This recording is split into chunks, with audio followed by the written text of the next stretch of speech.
السلام علیکم۔ ہم نئے موضوع کے ساتھ آپ کی خدمت میں حاضر ہیں۔ رزق کیا ہے؟ رزق میں اضافہ کیسے کریں؟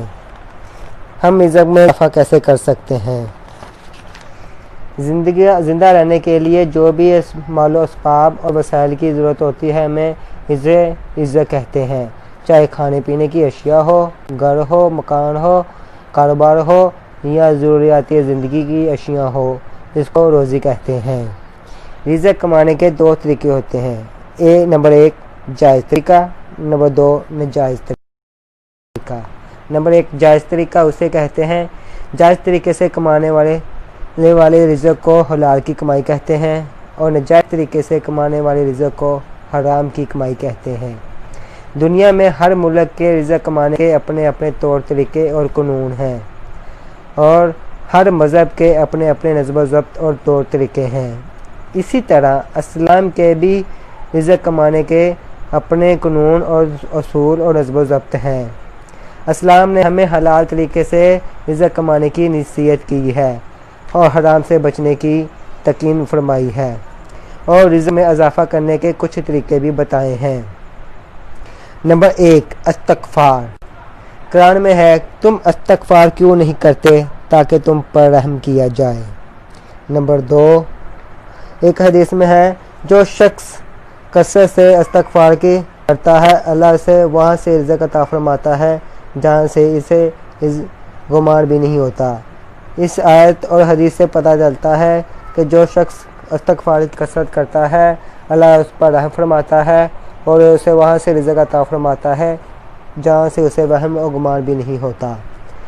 نمبر 3 ایک شخص آپ حضور صلی اللہ علیہ وآلہ وسلم کی خدمت میں پیش ہوا اور اسے اپنی تنگ دستی کی شکایت کی اور غربت کی شکایت کی۔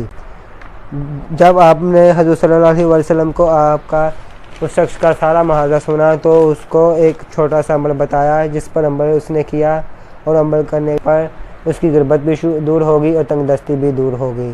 آپ حضور صلی اللہ علیہ وآلہ وسلم نے اسے فرمایا، جب تم گھر میں داخل ہو تو اپنے گھر میں سلام کیا کرو اور مجھ پر درود بھیجا کرو اور ایک بار سورہ اخلاص پڑھ لیا کرو۔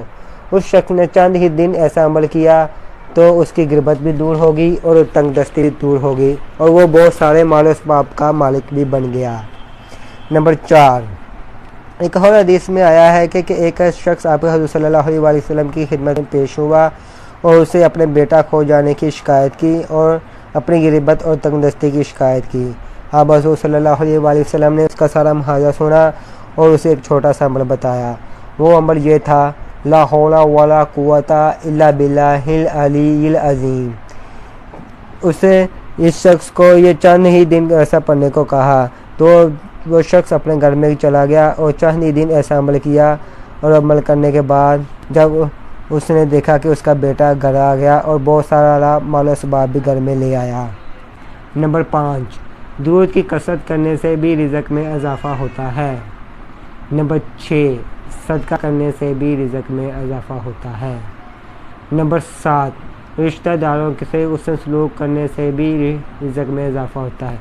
جو شخص اپنے رشتہ داروں کے ساتھ حسن سلوک کرتا ہے اور اس کے رزق میں اضافہ ہوتا ہے۔ نمبر 7 حدیث میں آیا ہے، سورہ واقعہ کی گھر میں تلاوت کرنے سے رزق میں اضافہ ہوتا ہے اور گھر میں کبھی فاقہ نہیں آتا۔ اسی طرح ہمیں چاہیے کہ سورہ واقعہ کی تلاوت ہم ہر روز گھر میں کیا کریں، اس سے رزق میں اضافہ ہوگا اور گھر کی تنگ دستی بھی دور ہوگی اور گھر میں کبھی فاقہ نہیں ہوگا۔ اگلی دفعہ ہم نئے ٹاپک کے ساتھ ہم آپ کی خدمت میں حاضر ہوں گے۔ اپنا بہت خیال رکھیے گا۔ اللہ آپ پر رحم فرمائے۔ اللہ حافظ۔